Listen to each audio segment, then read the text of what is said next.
Hello friends, this is SP Singh and welcome to Smarter Everyday.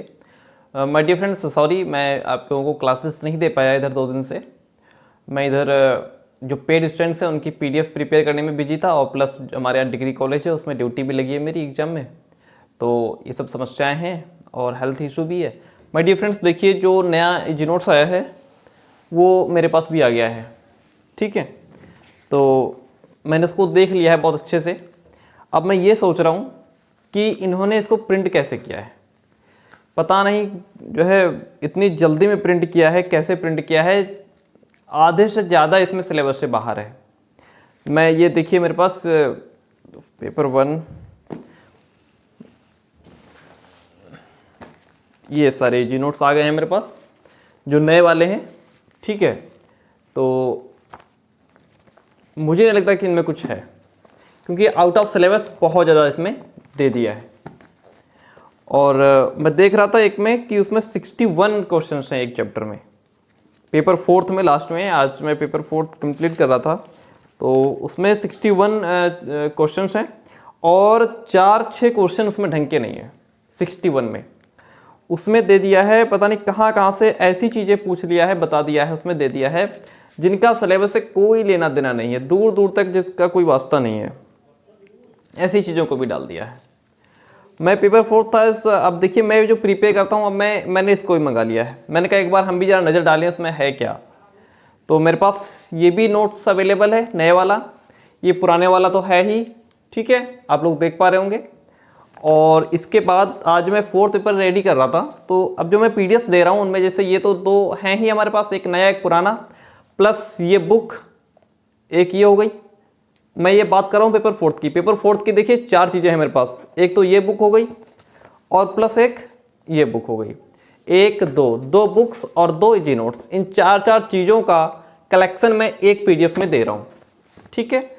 अब इन चारों चीज़ों को लेकर के मैंने जो PDF रेडी की है उसमें मैंने क्वेश्चंस डाले हैं, कुछ 26 समथिंग, कुछ 30 थे लगभग, इतने क्वेश्चन डाले हैं। और इसकी बात करूँ तो इसमें 61 तो इजी नोट्स में है, जो नए वाला आया है उसमें है। अब उसमें मैं ये तो इतना टाइम लगता है ढूंढ ढूंढ करके, इतनी चीज़ें बाहर से दे दी हैं कि कुछ कहा नहीं जा सकता। तो मैं तो यही कहूँगा कि आप इसको नए वाले को पढ़ने की बजाय अपना ये पुराने वाला बेहतर है, इसको पढ़िए।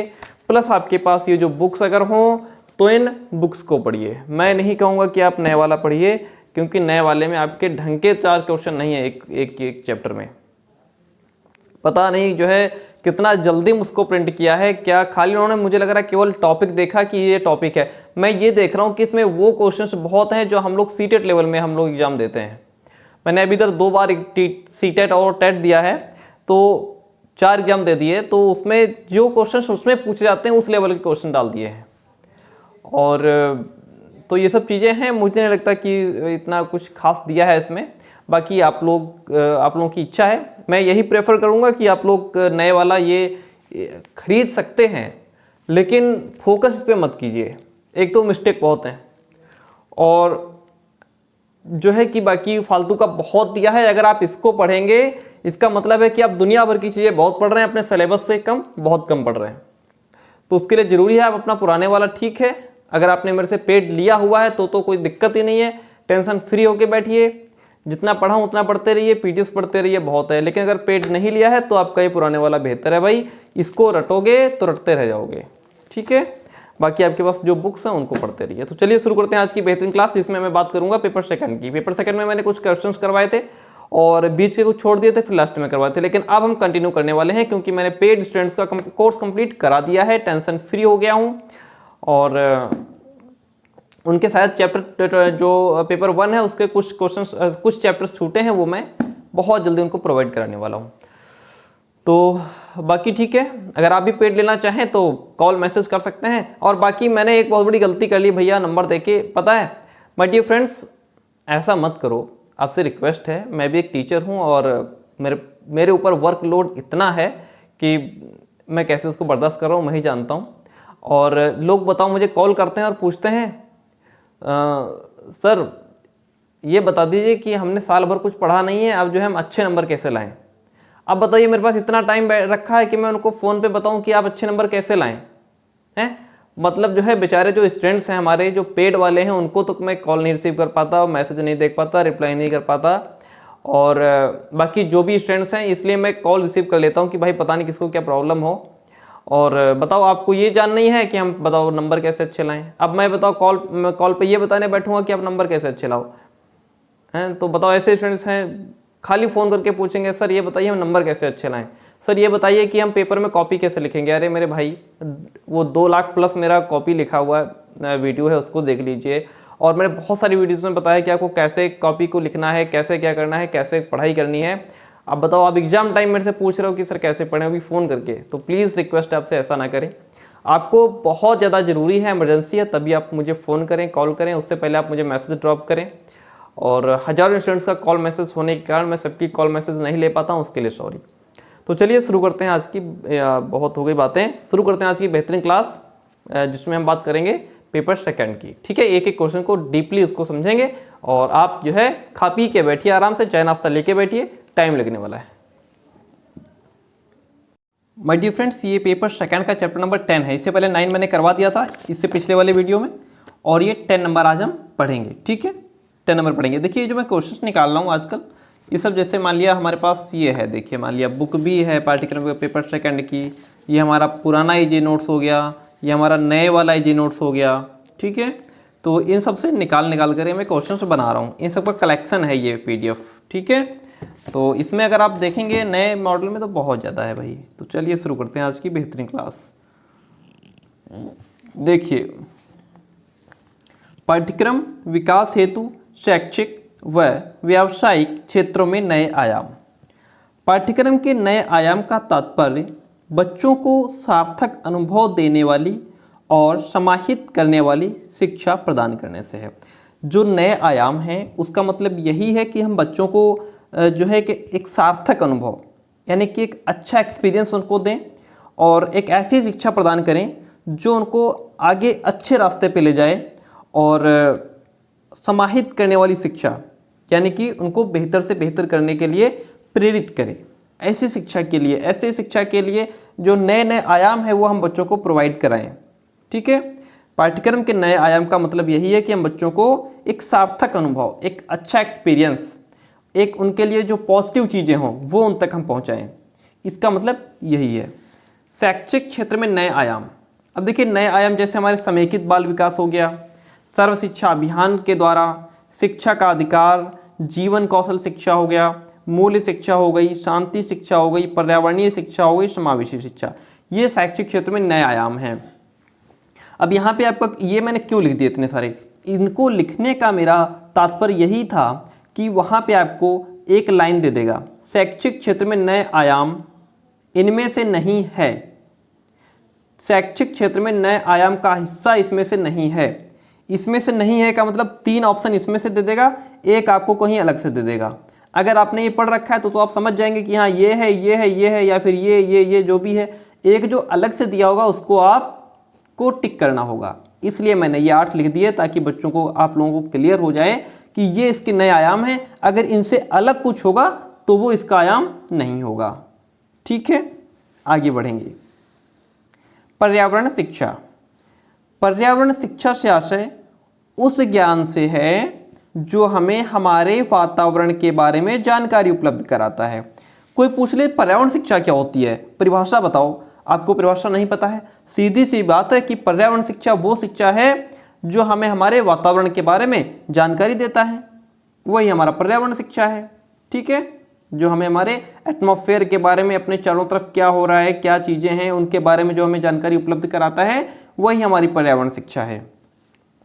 यूनेस्को ने पर्यावरण शिक्षा को अत्यंत महत्वपूर्ण विषय माना है। यूनेस्को मानता है कि जो एनवायरमेंट एजुकेशन है वो बहुत ही इंपॉर्टेंट सब्जेक्ट है। यूनेस्को के अनुसार पर्यावरण शिक्षा व्यक्ति, यूनेस्को के अनुसार पर्यावरण शिक्षा व्यक्ति, प्रकृति एवं समाज के प्रति अपने कर्तव्यों का बोध कराते हुए, यानी कि व्यक्ति, प्रकृति और समाज के प्रति उसके क्या कर्तव्य हैं उनका ज्ञान कराए, और पर्यावरण सुधार हेतु प्रेरणा प्रदान करती है।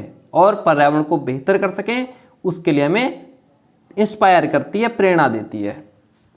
सर्व शिक्षा अभियान को केंद्र सरकार ने, किसने? केंद्र सरकार ने किसको? सर्व शिक्षा अभियान को नवंबर 2000 में स्वीकृत किया था। केंद्र सरकार ने सर्व शिक्षा अभियान को कब स्वीकारता प्रदान की? नवंबर 2000 में। टिक करना है आपको। इसका क्रियान्वयन सन 2001 से किया गया था। सर्व शिक्षा अभियान का क्रियान्वयन कब किया गया? सर्व शिक्षा अभियान का क्रियान्वयन 2001 में किया गया। आप वीडियो देखने का टाइम ना हो तो जब आपका गाना सुनने का मन करे तो इस वीडियो को प्ले करके रख लीजिएगा, ठीक है? गाना मत सुनिए, थोड़े दिन पढ़ाई कीजिए। वर्ष 1987-88 से संचालित ऑपरेशन ब्लैक बोर्ड योजना को भी वर्ष 2002-03 में सर्व शिक्षा अभियान का घटक बनाकर संचालित किया जा रहा है।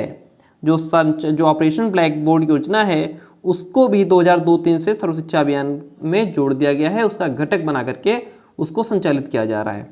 मध्याह्न भोजन योजना को 15 अगस्त 1995 को केंद्र सरकार ने आरंभ की थी। जो मध्याह्न भोजन योजना है इसको किसने आरंभ किया था?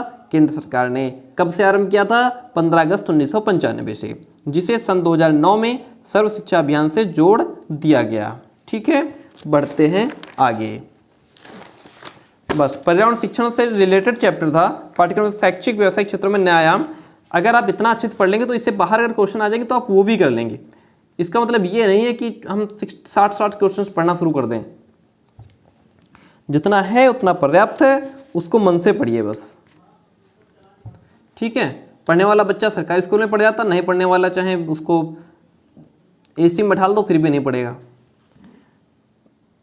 पाठ्यक्रम सहयोगी सामग्री की भूमिका। मेरा कहने का मतलब ये है कि जो पढ़ने वाला बच्चा है वो अपने पुराने नोट्स से भी पढ़ लेगा, पुरानी बुक्स से भी पढ़ लेगा, हमारे वीडियो से भी पढ़ लेगा, पीडीएफ से भी पढ़ लेगा। और नहीं पढ़ने वाले के लिए चाहे नए वाले नोट्स ला दो या अलग अलग कंपनियों के नोट्स ला दो, उसको वही करना है जो वो कर रहा है। वो यही गाता फिरेगा, मेरे पास तो पढ़ने का टाइम ही नहीं है, मेरे पास तो पढ़ने का टाइम ही नहीं है, मुझे तो टाइम ही नहीं मिला, मैं पढ़ता कब।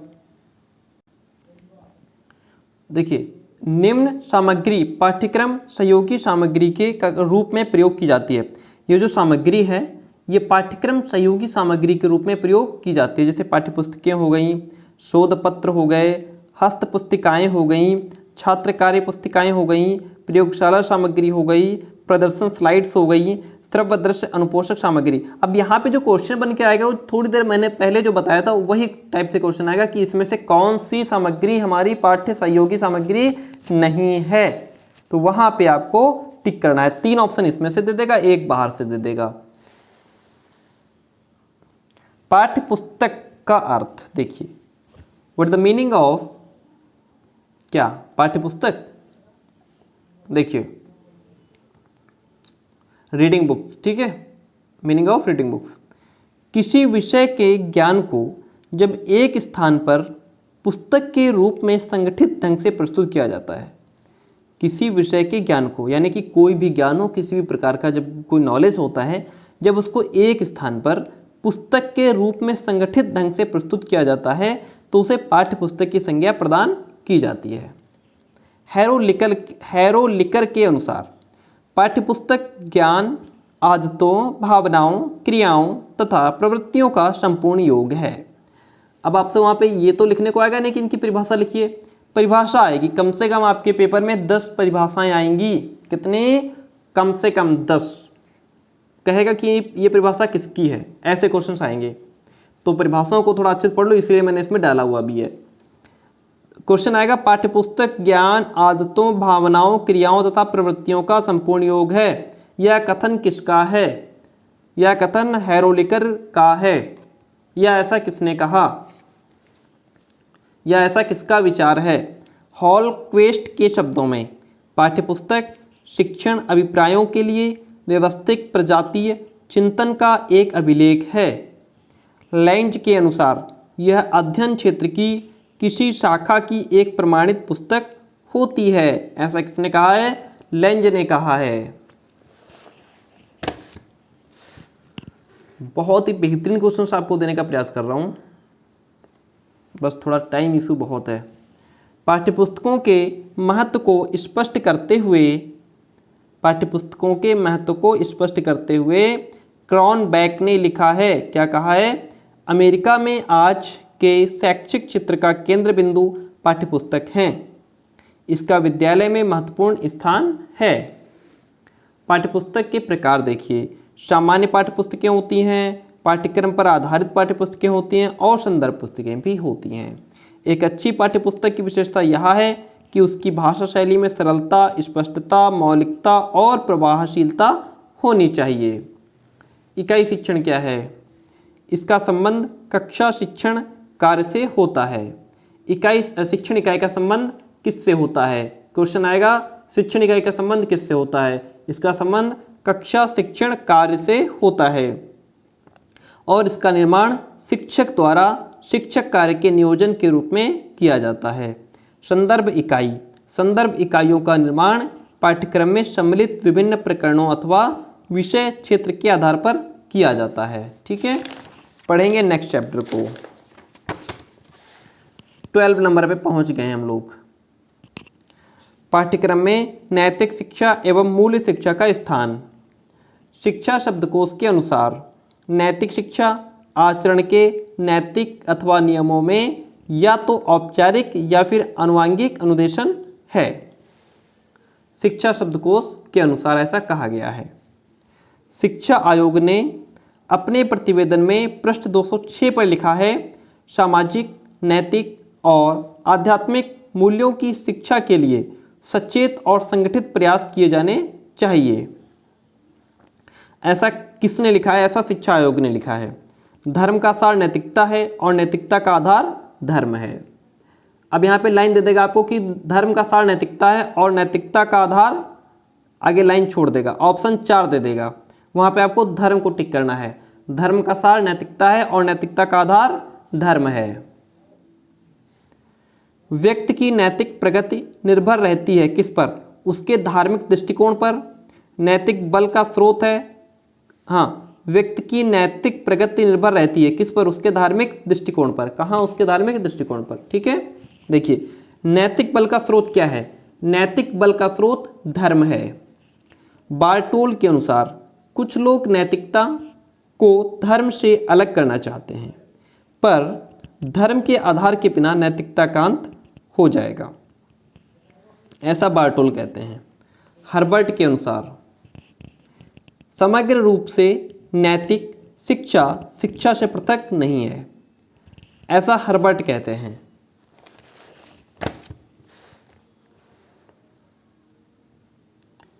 माध्यमिक शिक्षा आयोग के अनुसार चरित्र के विकास में धार्मिक और नैतिक शिक्षा महत्वपूर्ण योग देती है, ऐसा कौन कहता है? माध्यमिक शिक्षा आयोग। वैल्यू शब्द की उत्पत्ति लैटिन भाषा के वेलेरे शब्द से हुई है। जो वैल्यू शब्द है, जो मूल्य शब्द है, उसकी उत्पत्ति VALERE वेलेरे शब्द से हुई है, जिसका अर्थ कीमत या फिर उपयोगिता होता है। अच्छा, मूल्य क्या है? मूल्य एक प्रकार का मानक है। मूल्य क्या है? मूल्य एक प्रकार का मानक है। नैतिक शिक्षा पर उच्च स्तरीय परिचर्चा कब और कहाँ हुई थी? नैतिक शिक्षा पर उच्च स्तरीय परिचर्चा 1982 में शिमला में हुई थी। मूल्य परक शिक्षा क्या होती है? वह शिक्षा जिसमें हमारे नैतिक, सामाजिक, सांस्कृतिक एवं आध्यात्मिक मूल्य समाहित हों, उसे मूल्य परक शिक्षा कहते हैं। मूल्य शिक्षा उद्देश्य का किस पर संकेंद्रित करके अच्छी तरह से पूरा किया जा सकता है? मानवीय मूल्यों के प्रति संवेदना। ठीक है, मूल्य शिक्षा उद्देश्य का मानवीय मूल्यों के प्रति संवेदना पर संकेंद्रित करके अच्छी तरह से पूरा किया जा सकता है। मूल्य शिक्षा प्रदान करने का सर्वोत्तम तरीका क्या है? मूल्य शिक्षा प्रदान करने का सर्वोत्तम तरीका मूल्यों पर आधारित आदर्शात्मक प्रस्तुति है। मूल्यों पर आदर्शात्मक प्रस्तुति। नैतिक मूल्यों का प्रभावी रूप से विकास किया जा सकता है यदि अध्यापक स्वयं उन पर आचरण करें। ठीक है, नैतिक मूल्यों का प्रभावी रूप से विकास किया जा सकता है यदि अध्यापक स्वयं उन पर आचरण करें।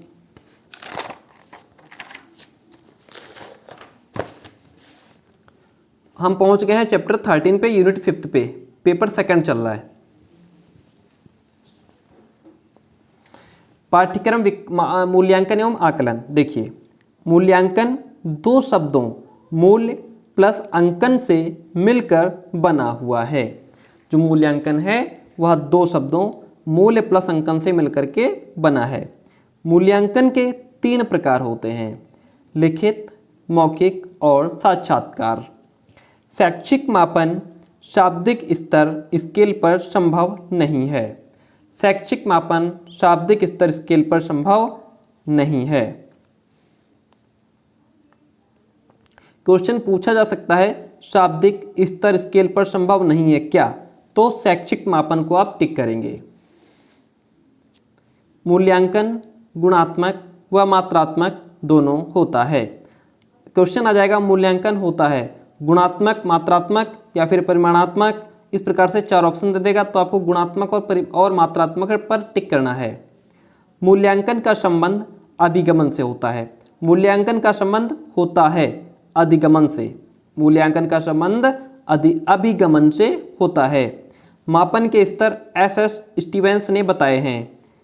मापन के स्तर किसने बताए हैं? एस स्टीवेंस ने। आँखों से देखकर मन मस्तिष्क से समझना क्या कहलाता है? ऑब्जर्वेशन, यानी कि अवलोकन। हम किसी चीज़ को आँखों से देखते हैं, फिर अपने दिमाग में उसको उतार करके उसको समझते हैं, ये हम उसको ऑब्जर्व करते हैं, अवलोकन करते हैं उसका। व्यक्ति को अपने सामने बैठा करके उससे प्रश्न पूछना क्या होता है? इंटरव्यू, जिसको हम साक्षात्कार कहते हैं। प्रश्नावली अपने सामान्य रूप में साक्षात्कार विधि का लिखित रूप होती है। जो प्रश्नावली होती है वो अपने प्रश्नावली जो है वह सामान्य रूप से साक्षात्कार विधि का एक लिखित रूप है। ठीक है, वह भी एक इंटरव्यू का रूप है। आजकल परीक्षाओं में सबसे अधिक किस प्रकार के प्रश्न पूछे जाते हैं? आजकल की परीक्षाओं में सबसे अधिक लघु उत्तरीय एवं वस्तुनिष्ठ प्रश्न पूछे जाते हैं। ऐसे प्यारे प्यारे लवली क्वेश्चंस दिए हुए हैं मैंने, कितने गजब क्वेश्चंस हैं। बस पेड स्टूडेंट्स को मजा आ रहा है, पढ़ते रहें पढ़ते रहें पढ़ते रहें। मूल्यांकन में अध्ययन किया जाता है किसका? शिक्षक एवं छात्र दोनों का। मूल्यांकन में शिक्षक एवं छात्र दोनों का अध्ययन किया जाता है। मापन व मूल्यांकन क्रमशः संख्या व गुणबोधक होते हैं। वह मूल्यांकन जो विद्यालय परिषदों के दिशा निर्देशों के आधार पर तो किया जाता है, किंतु परिषद यानी कि बोर्ड स्तर पर नहीं किया जाता, उसको क्या कहते हैं? विद्यालय आधारित मूल्यांकन। क्या कहते हैं? विद्यालय आधारित मूल्यांकन। अच्छे मूल्यांकन की विशेषता है विश्वसनीयता, वैधता, न्याय और संगतता। अच्छे मूल्यांकन की विशेषता क्या है? विश्वसनीयता, वैधता, न्याय और संगतता। व्यक्तित्व के मूल्यांकन की सर्वश्रेष्ठ विधि कौन सी है? व्यक्तित्व के मूल्यांकन की सर्वश्रेष्ठ विधि सर्वे परीक्षण है। कौन सी प्रक्रिया व्यवहारिक उद्देश्य केंद्रित है? मूल्यांकन की जो प्रक्रिया है वह व्यवहारिक उद्देश्य केंद्रित है। परीक्षा के क्षेत्र में मूल्यांकन एक तकनीकी शब्द के रूप में प्रयोग किया जाता है। परीक्षा के क्षेत्र में जो मूल्यांकन है वह एक टेक्निकल वर्ड है के रूप में प्रयोग किया जाता है। मूल्यांकन द्वारा हम अप्राप्त उद्देश्यों को प्राप्त कर सकते हैं। मूल्यांकन एक व्यापक तथा निरंतर चलने वाली तथा प्रयोग की जाने वाली प्रक्रिया है।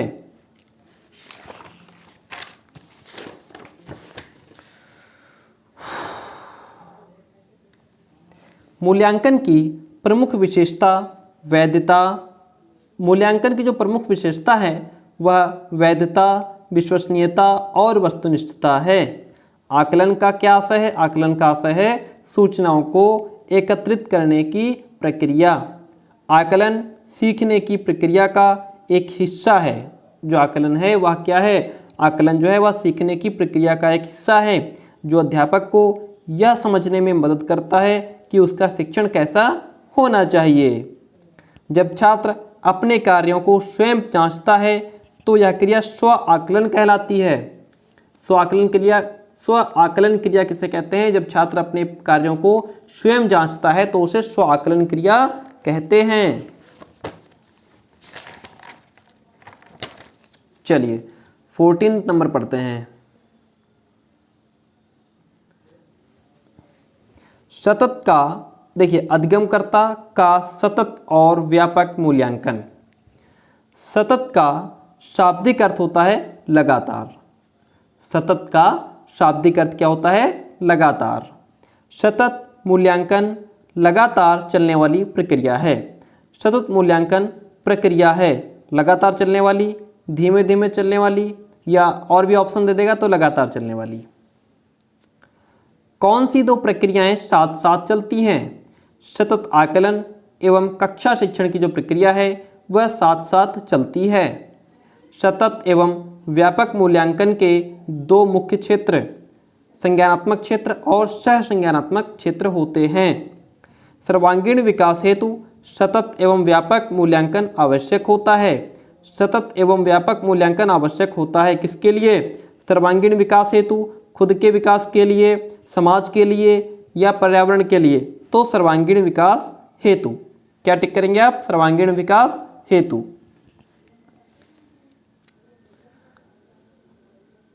सतत और व्यापक मूल्यांकन सीखने को किस प्रकार अवलोकित, रिकॉर्ड और सुधारा जाए, इस पर बल देता है। जो सतत और व्यापक मूल्यांकन है यह सीखने को किस प्रकार अवलोकित, रिकॉर्ड और सुधारा जाए इस पर बल देता है। सतत एवं व्यापक मूल्यांकन में किसका मूल्यांकन नहीं किया जाना चाहिए? तो सतत एवं व्यापक मूल्यांकन में छात्रों की सामाजिक आर्थिक स्थिति का मूल्यांकन नहीं किया जाना चाहिए। सतत एवं व्यापक मूल्यांकन का अर्थ है विद्यालय आधारित मूल्यांकन जिसमें बाल विकास की सभी पहलू शामिल हैं।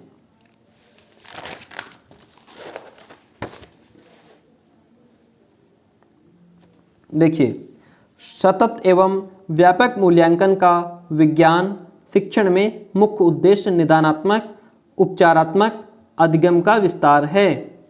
मूल्यांकन से अध्यापकों को अध्यापन में सफलता, असफलता, त्रुटियों का आभास हो जाता है। सतत एवं व्यापक मूल्यांकन का तात्पर्य छात्र का विद्यालय आधारित निरंतर एवं सघन मूल्यांकन से है। सतत एवं व्यापक मूल्यांकन का तात्पर्य छात्र का विद्यालय आधारित निरंतर एवं सघन मूल्यांकन से है। खुला या मुक्त विश्वविद्यालय ऐसी संस्था होते हैं जिसमें उच्च शिक्षा प्रदान करने तथा अनुसंधान इत्यादि के माध्यम से उच्च कोटि के ज्ञान का विस्तार करने की व्यवस्था एवं सुविधा दी जाती है। मुक्त विश्वविद्यालय ऐसे विश्वविद्यालय होते हैं जो दूरस्थ शिक्षा के उद्देश्य से स्थापित किए जाते हैं। जो मुक्त विश्वविद्यालय होते हैं वह ऐसे विश्वविद्यालय होते हैं जो दूरस्थ शिक्षा के उद्देश्य से स्थापित किए जाते हैं। कालांतर में आंध्र प्रदेश के हैदराबाद जिले में अगस्त 1982 में भारत का प्रथम विवृत विश्वविद्यालय खोला गया था। इंदिरा गांधी राष्ट्रीय मुक्त विश्वविद्यालय नई दिल्ली में है। कहाँ है? नई दिल्ली में। इंदिरा गांधी राष्ट्रीय मुक्त विश्वविद्यालय नई दिल्ली में है। यह राष्ट्रीय स्तर एवं अंतर्राष्ट्रीय स्तर का मुक्त विश्वविद्यालय है। कौन सा? इंदिरा गांधी राष्ट्रीय मुक्त विश्वविद्यालय दिल्ली। इग्नू की 67 क्षेत्रीय संस्थाएं हैं। जो इग्नू है उसकी 67 क्षेत्रीय संस्थाएं हैं। इग्नू की स्थापना संसदीय अधिनियम के द्वारा 1985 में की गई थी। यशवंतराव चौहान महाराष्ट्र मुक्त विश्वविद्यालय नासिक में स्थित है। कहाँ है? नासिक में। इसकी स्थापना जुलाई 1989 में हुई थी। यह भारत की 5वीं ओपन यूनिवर्सिटी है। University of Madras institute Chennai की स्थापना 1981 में हुई थी। इसके बाद वाले क्लास में हम ये सब पढ़ने वाले हैं। ठीक है, ये तो पढ़ चुके हैं, ये भी पढ़ चुके हैं, है ना। ये सह संबंध वगैरह पढ़ेंगे और फिर पेपर 3 शुरू करेंगे। कल जो अब इसके बाद नेक्स्ट क्लास आएगी उसमें पेपर सेकंड कंप्लीट हो जाएगा और पेपर थर्ड शुरू हो जाएगा। डियर फ्रेंड्स, अगर आप ये जो पीडीएफ है इनको पेड लेना, ये पीडीएफ सिर्फ पेड ही मिलेंगी। अगर आप पेड लेना चाहते हैं तो इस नंबर पर मैसेज कीजिएगा 9628182649। ठीक है, 9628182649। ओके, इस पर मैसेज डालने के बाद वेट कीजिए रिप्लाई का, और अगर रिप्लाई जल्दी नहीं मिलता है तो आप कॉल भी कर सकते हैं अगर आपको पीडीएफ चाहिए तो। ठीक है, और जो पेमेंट आपको करना होगा वो गूगल पे या फ़ोन पे के माध्यम से आप कर सकते हैं, और करने के बाद उसका स्क्रीनशॉट लेकर के सेंड कर दीजिएगा। ठीक है माय डियर फ्रेंड्स, तो ठीक है, और जो भी गूगल पे फ़ोन पे होगा उसका माध्यम यही नंबर होगा 9628182649। ठीक है, हज़ारों स्टूडेंट्स जुड़े हुए हैं पेड के रूप में।